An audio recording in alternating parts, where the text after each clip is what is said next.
Message by Madheshiya sir में आपका स्वागत है। मैं हेमंत ग्रहरी। मैं आज आप लोग को संविधान में संशोधन के बारे में बताएंगे। ठीक, संविधान में संशोधन अनुच्छेद 368 के तहत होता है। ठीक, संविधान में संशोधन 3 प्रकार से होता है। ठीक, एक साधारण विधेयक से संशोधन, साधारण बहुमत से संशोधन, एक विशेष बहुमत से संशोधन, दूसरा। तीसरा होता है विशेष बहुमत प्लस आधे राज्यों के अनुसमर्थन के द्वारा संशोधन होता है। कितना होता है? 3 प्रकार के।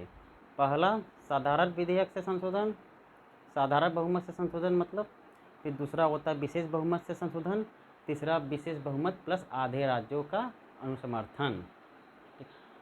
देखिए, हम पहला बता रहे हैं साधारण बहुमत से संशोधन। ठीक, इसमें इसकी साधारण बहुमत के संशोधन मतलब होता है मतदान करने वाले सदस्य की संख्या का 50% प्लस 1। ठीक, मतदान करने वाले सदस्यों की संख्या का 50% प्लस 1। आप समझ गए? मतलब देखिए, मतदान करने वाले वहाँ जैसे मान लीजिए लोकसभा में सीट 543 है। ठीक, और जब सत्र चलता रहता है तो बहुत लोग नहीं पहुँच पाते।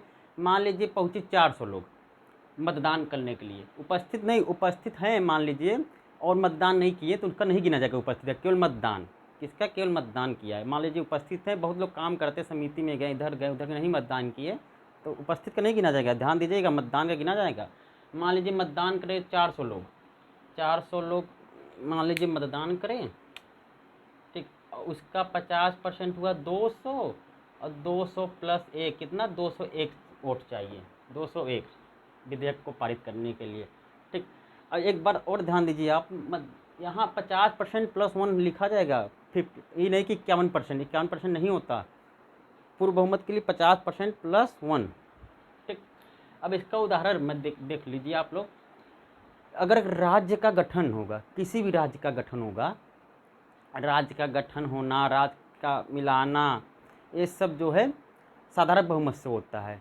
उदाहरण जैसे देख लीजिए आप, जैसे 2019 में जम्मू और कश्मीर पुनर्गठन अधिनियम 2019, इसमें संविधान संशोधन नहीं हुआ था, पुनर्गठन अधिनियम ये साधारण बहुमत से हुआ। ठीक, और देखिए नागालैंड जो नया राज्य बना था 13 जो है, वो भी पुनर्गठन अधिनियम से बना था। ठीक, लेकिन आप देखेंगे किताब में कि 13वां संविधान संशोधन द्वारा, 13वां संविधान संशोधन राज्य के लिए नहीं बना था, वो बना था विशेष उपबंध अनुच्छेद 371A में उसका उल्लेख है, उसके लिए 13वां संविधान संशोधन हुआ था, न कि राज्य के गठन के लिए हुआ था। ठीक है, राज्य का गठन साधारण बहुमत से होता है केवल, इसमें संविधान संशोधन की उल्लेख नहीं किया जाता। ठीक है, एक बात और जान लीजिए, साधारण बहुमत से जितने संशोधन होते हैं वो अनुच्छेद 368 के अंतर्गत नहीं होता, अनुच्छेद 368 के अंतर्गत नहीं होता है। ये एक सरल प्रक्रिया है साधारण बहुमत। इसका उदाहरण राज्य का गठन हो गया।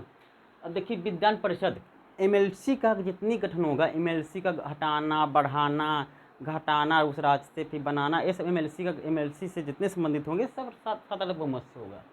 ठीक है, वेतन, राष्ट्रपति, उपराष्ट्रपति और न्यायाधीश की वेतन से जितने संबंधित हैं कानून, सब साधारण बहुमत से पारित होंगे। केंद्र शासित प्रदेश का बनना, केंद्र शासित प्रदेश का हटाना, बिगाड़ना, सब कुछ जो है साधारण विधेयक से बहुमत से होगा। ठीक, नागरिकता, जो नागरिकता है वो भी साधारण बहुमत से होता है। ठीक, अभी आया है ना 2019 में नागरिकता संशोधन बिल, वो भी साधारण बहुमत से पारित होगा। 2020 में शायद दिसंबर में पारित हुआ था, 2020 में साधारण बहुमत से पारित हो गया नागरिकता संशोधन बिल। ठीक, अब 5वीं, 6वीं और 8वीं अनुसूची भी साधारण बहुमत से है। 5वीं आप लोग को बताया था, अनुसूची आप लोग को पढ़ाए थे ना, वीडियो मिल जाएगा, देख लीजिएगा अनुसूची का वीडियो। वो 5वीं अनुसूची में यही है ना कि अनुसूचित जाति और जनजाति के क्षेत्रों का प्रशासन का उल्लेख किया गया है 5वीं अनुसूची में। ठीक है, असम, मेघालय, मिजोरम, त्रिपुरा को छोड़कर। और 6वीं में क्या है? असम, मेघालय, मिजोरम, त्रिपुरा के अनुसूचित जाति और जनजाति के क्षेत्रों का प्रशासन का उल्लेख है। ठीक, 8वीं अनुसूची की आपको पता ही है कि 22 भाषा का उल्लेख है। ठीक, अब संसद और विधान मंडल के लिए निर्वाचन का उल्लेख जो है, अगर संसद और विधान मंडल के लिए निर्वाचन का अगर कोई संशोधन करना हो उसमें, तो ये साधारण बहुमत से ही होगा। पहले एक बार आप लोग देख लीजिए अच्छे से, तब फिर बताएं। देख लिए आप लोग? ठीक, अब इसमें एक अपवाद है। अपवाद क्या है? अपवाद ये है कि अगर भारत किसी विदेशी को अपना क्षेत्र देता है, विदेश को, या लेता है, तो उसमें विशेष बहुमत से होगा। उसमें जो है उसकी राज्य का गठन तो हो गया फदर बहुमत से, ठीक। अगर भारत सरकार अगर विदेशों को अपनी ज़मीन देगी या विदेश से अपने लेगी तो विशेष बहुमत से पारित होगा। उसमें संविधान संशोधन होना आवश्यक है। बताया ना कि साधारण बहुमत से अनुच्छेद 368 नहीं माना जाता, तो विशेष बहुमत कम माना जाता है, अनुच्छेद 368 के तहत होता है, ठीक है। जैसे उदाहरण के लिए 9वां संविधान संशोधन 1960 में हुआ था, बेरुबारी विवाद का मामला था। कुछ पश्चिमी बंगाल का क्षेत्र, उस समय जो है बांग्लादेश इस समय जो है उसमें पूरी पाकिस्तान था, उसको दे दिया गया था कुछ क्षेत्र का। जैसे अभी हाल में हुआ है 100वां संविधान संशोधन कि भारत सरकार ने कुछ ज़मीन बांग्लादेश को और बांग्लादेश से कुछ ज़मीन भारत से लिया गया है, तो वो विशेष बहुमत से हुआ है, ठीक। ठीक है, ठीक। अब देखिए इसके आगे से देखो, देखिए दूसरा विशेष बहुमत, ठीक है। विशेष बहुमत में हम के बारे में बताएंगे। विशेष बहुमत में देखिए 2 कंडीशन है, ठीक। पहला कंडीशन है कि सदस्य की कुल संख्या का 50% + 1। पहले एक बार आप लोग देख लीजिए, ठीक, ठीक है, देख लिए, प्रारंभ करें, ठीक। पहला कंडीशन क्या है विशेष बहुमत में? सदस्य की कुल संख्या का 50% + 1 से कम नहीं होना चाहिए। और दूसरी कंडीशन है कि मतदान करने वाले की बात कर, उपस्थित नहीं, ठीक है। मतदान करने वाले सदस्य का 2/3 बहुमत होना चाहिए, तभी विशेष बहुमत से पारित होगा। हम उदाहरण के रूप में समझाते हैं, जैसे कि मान लीजिए लोकसभा में 543 सीटें हैं, ठीक है। उसका 2/3 लगभग 362 होगा। कितना होगा? 362, ठीक है। लेकिन अगर मान लीजिए कि नहीं पहुँचे, मान लीजिए कि सपोज 400 सदस्य जो है लोकसभा के पहुँचे और 400 मतलब 400 मतदान किए, ठीक। अब पारित करवाना है, 400 लोग मतदान किए, तो 400 का 2/3 कितना होगा? 400 का 2/3 होगा 267, ठीक है। अब देखिए एक कंडीशन देखिए, ए लिखा हुआ है ए नंबर पर, सदस्य की कुल संख्या कितनी है? 543। 543 का 50% वही लगभग 272 + 1 273, मतलब 273 से कम नहीं होना चाहिए, 273 से कम नहीं होना चाहिए। और 400 लोग पहुँचे, 400 लोग मतदान किए, और इसका जो है 2/3 अगर बहुमत विशेष बहुमत में 2/3 करना है तो आया 267, मतलब 273 से नीचे आ गया 267, तो पारित नहीं होगा, मतलब हट जाए, पारित ही नहीं होगा उसमें, ठीक है। अब 273 से ऊपर आना है, ठीक। अगर मान लीजिए 430 लोग पहुँचे और वोटिंग किए, उसका 430 का 2/3 कितना होगा बहुमत? 430 सदस्यों का 2/3 बहुमत होगा लगभग 300, लगभग होगा 280 के लगभग बता रहा हूँ, 282 के लगभग आएगा, ठीक है। 282 तो 273 से ऊपर हो गया तो पारित हो जाएगा, ठीक। अब मान लीजिए 543 सदस्य हैं, 543 लोग पहुँचे वोट किए, मतलब उसका 362 सदस्यों का वोट 2/3, मतलब 543 का 2/3 362 लोग का बहुमत चाहिए, ठीक। ये 2 कंडीशन है, आप लोग को समझ में आ गया, ठीक। अब देखिए इसका उदाहरण मैं बता रहा हूँ। विशेष बहुमत से भाग 3 और भाग 4। भाग 3 में क्या है? मूलाधिकार। मूलाधिकार में जितने संशोधन होंगे सब विशेष बहुमत से होगा, जितने संशोधन होंगे सब विशेष बहुमत से होगा।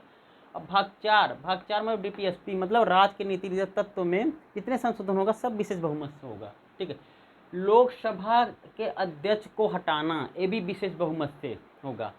फिर न्यायाधीशों को हटाना, मतलब सुप्रीम कोर्ट और हाई कोर्ट के न्यायाधीशों को हटाने के लिए विशेष बहुमत लिया जाता है, ठीक।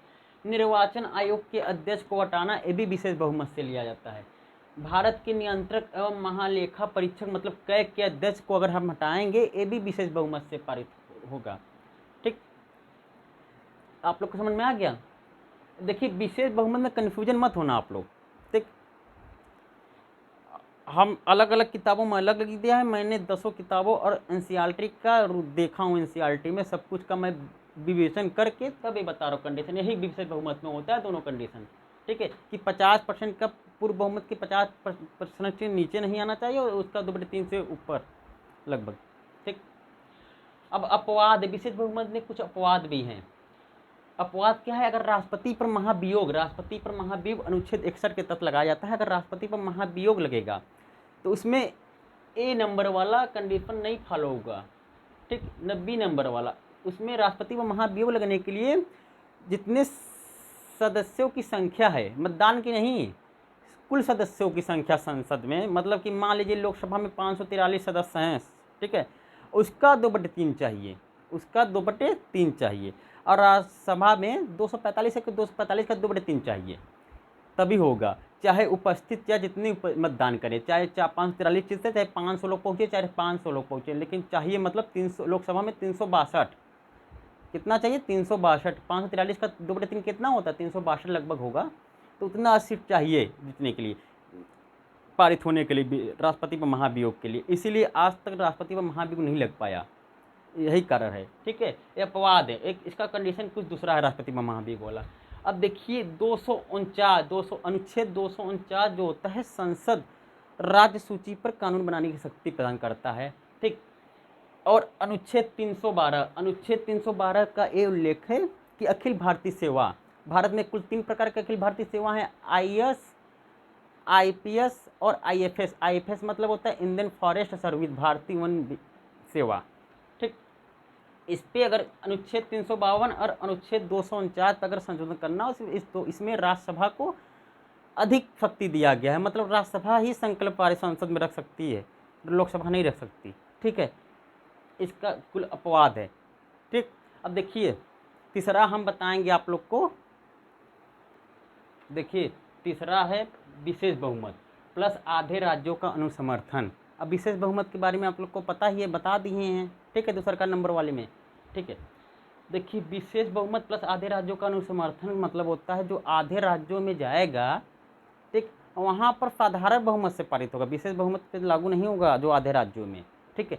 लेकिन राज्यों में जब जाएगा, राज्यों में पारित होने के लिए, तो उसकी कोई सीमा सीमा नहीं है कि 3 महीना में लौटाना है, 6 महीना में लौटाना है, 1 साल में, कोई समय सीमा नहीं है, एक बात ध्यान रखिएगा, ठीक। अब इसका उदाहरण देखिए, उदाहरण अगर राष्ट्रपति का निर्वाचन और रीति में संशोधन होता है, राष्ट्रपति के निर्वाचन और रीति में अगर संशोधन होता है, तो फिर विशेष बहुमत, तीसरा नंबर वाला पे विशेष बहुमत प्लस आधे राज्यों के समर्थन से होता है। पहले एक बार आप लोग देख लीजिए अच्छे से, ठीक। प्रारंभ करें, ठीक। देखिए हाई कोर्ट, या सी मतलब लिखे हैं हाई कोर्ट, अगर हाई कोर्ट का विस्तार होगा, कम होगा, हाई कोर्ट में कोई संशोधन होगा, ठीक, तो वो विशेष बहुमत प्लस आधे राज्यों के समर्थन से होगा, ठीक। अब देखिए संघ और राज्यों के मध्य संबंध, संघ और राज्यों के मध्य संबंध होगा, मतलब भाग 11 में अगर संशोधन होगा तो वही होगा, ठीक है। अनुसूची 4, अगर अनुसूची 4 और 7, अनुसूची 4 और 7 में अनुसूची पढ़ा दिया हूँ, अनुसूची 4 में राज्यसभा के सीटों का आवंटन है, अगर इसमें संशोधन होगा तो वही वाला तीसरा का कंडीशन। या अनुसूची 7 आप लोग जानते ही हैं, सूची संघ सूची, राज्य सूची, समवर्ती सूची में अगर संशोधन होगा तो इसी बहुमत से होगा, ठीक है। अगर अनुच्छेद 368 में अगर कोई भी अगर संविधान संशोधन होगा, खुद अनुच्छेद 368 आप लोग जानते हैं संविधान संशोधन रिलेटेड है, अगर अनुच्छेद 368 में कुछ संशोधन होगा इसके अंतर्गत, तो यही तीसरा वाला कंडीशन लागू होगा, ठीक। ठीक है, धन्यवाद।